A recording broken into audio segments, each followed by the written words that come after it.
નમસ્કાર મિત્રો, અમારી યુટ્યુબ ચેનલમાં આપ સૌનું હાર્દિક સ્વાગત છે।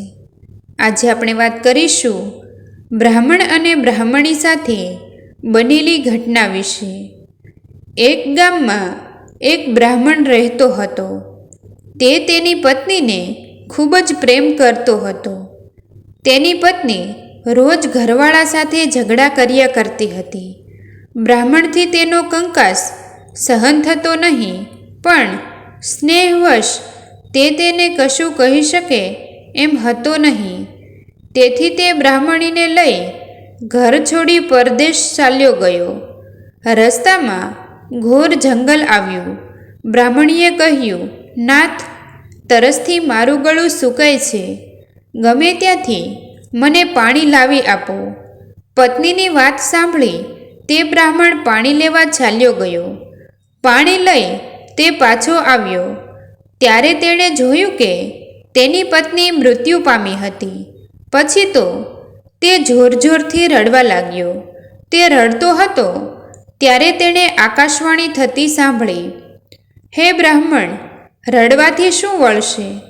જો તારે તારી પત્નીને પુનઃ જીવતી જોવી હોય તો તું તારા આયુષ્યમાંથી અડધું તેને આપી દે। આકાશવાણી સાંભળી બ્રાહ્મણે સ્નાન કરી ઈશ્વરનું સ્મરણ કરીને 3 વાર પ્રતિજ્ઞા કરી તેનું અડધું આયુષ્ય તેની પત્નીને આપી દીધું। હવે બ્રાહ્મણી જીવતી થઈ। બ્રાહ્મણ આનંદ પામ્યો। પછી બંને ફળાહાર કરી પાણી પી આગળ ચાલતા થયા। ચાલતા ચાલતા તેઓ છેવટે એક નગરમાં પહોંચી ગયા।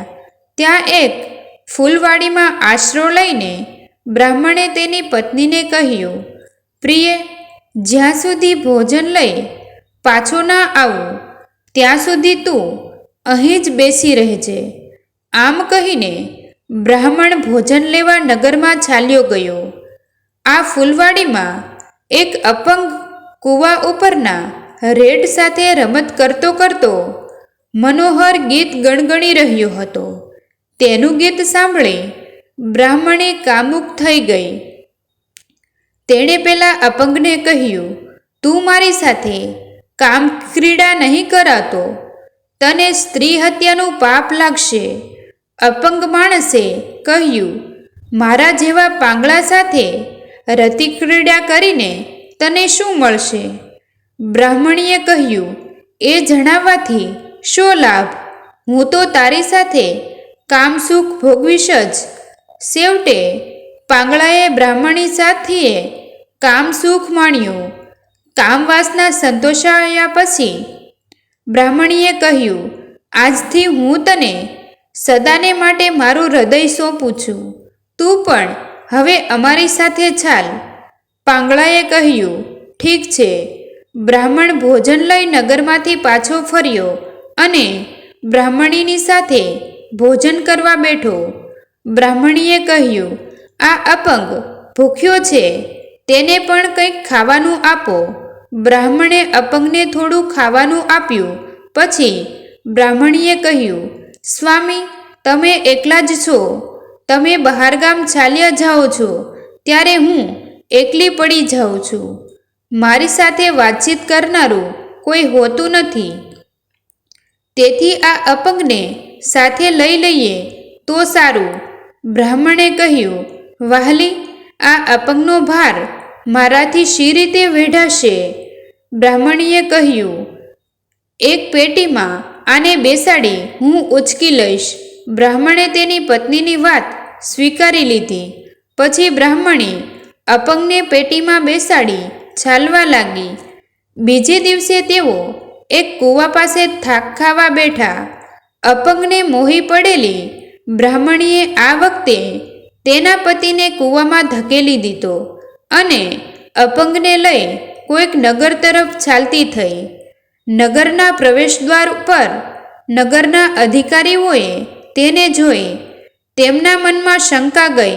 તેમણે બ્રાહ્મણી પાસેથી પેટી છીનવી લીધી। પેટી ઉઘાડી જોયું તો તેમાં તેમણે એક અપંગને બેઠેલો જોયો।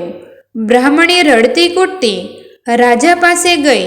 તેણે કહ્યું, આ અપંગ મારો પતિ છે તે રોગથી દુઃખી છે.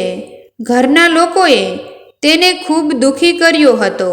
તેથી પ્રેમવશ હું તેને માથા પર ઉપાડી શરણ શોધવા આપના નગરમાં આવી છું. રાજાએ કહ્યું, બ્રાહ્મણી, આજથી તું મારી બહેન છો. હું તને 2 ગામ ભેટ આપું છું. તું તારા પતિ સાથે સુખેથી રહે. પેલી બાજુ બ્રાહ્મણને કોઈક સાધુએ કૂવામાંથી બહાર કાઢી બચાવી લીધો હતો. તે પણ ફરતો ફરતો આજ રાજાના નગરમાં આવી ગયો. તેને જોઈ પેલી નીચે તેની પત્નીએ રાજા પાસે જઈ ફરિયાદ કરતા કહ્યું કે, રાજન, મારા પતિનો એક દુશ્મન અહીં પણ આવી ગયો છે, તો કૃપા કરી અમને બચાવી લો. રાજાએ રાજસેવકોને તેને મારી નાખવા હુકમ કર્યો. હુકમ સાંભળી બ્રાહ્મણે કહ્યું, માલિક, આપનો હુકમ હું માથે ચઢાવું છું, પણ આ સ્ત્રીએ મારી કેટલીક વસ્તુઓ લીધી છે. કૃપા કરીને મારી વસ્તુઓ મને પાછી અપાવો. રાજાએ કહ્યું, બહેન, જો તે આની કોઈ વસ્તુ લીધી હોય તો પાછી આપી દે. બ્રાહ્મણીએ કહ્યું, મહારાજ, મેં આની કોઈ વસ્તુ લીધી નથી. બ્રાહ્મણે કહ્યું, મેં 3 વાર પ્રતિજ્ઞા કરીને મારું અડધું આયુષ્ય તેને આપ્યું છે, તે મને પાછું આપી દે. રાજાની બીકથી તરત જ પ્રતિજ્ઞાપૂર્વક આપવામાં આવેલું અડધું આયુષ્ય બ્રાહ્મણને પાછું આપવા તે તૈયાર થઈ ગઈ. બ્રાહ્મણીએ કહ્યું, રાજન, એમણે મને પ્રતિજ્ઞાપૂર્વક એમનું અડધું જીવન આપ્યું છે તે વાત સાચી છે. આટલું બોલતામાં તો તેનો જીવ નીકળી ગયો. આ જોઈ રાજાને આશ્ચર્ય થયું. તેમણે પૂછ્યું, ભાઈ, આ શો ચમત્કાર છે? બ્રાહ્મણે રાજાને પૂરી હકીકત કહી સંભળાવી. તેથી હું કહું છું કે જેને માટે પરિવારનો ત્યાગ કર્યો, અડધું જીવન ત્યાગી દીધું વગેરે. વાનરે કહ્યું, સ્ત્રીઓના કહેવાથી માણસ શું નથી આપી દેતો અને શું નથી કરતો. ઘોડો ન હોવા છતાં પણ જ્યાં હણહણાટી કરવામાં આવે છે તે ઉત્સવમાં માથું મુંડાવી દેવાયું. આવા જ નવા જીવન ઉપયોગી, જીવનમાં કંઈક નવું મેળવવા માટે, જાણવા માટે, તેવા વિડીયો જોવા માટે અમારી યુટ્યુબ ચેનલ સબસ્ક્રાઈબ કરો અને વિડીયોને લાઈક શેર કરવાનું ભૂલશો નહીં મિત્રો. થેન્ક યુ મિત્રો. મળીએ છીએ એક નવા વિડીયો સાથે. આભાર.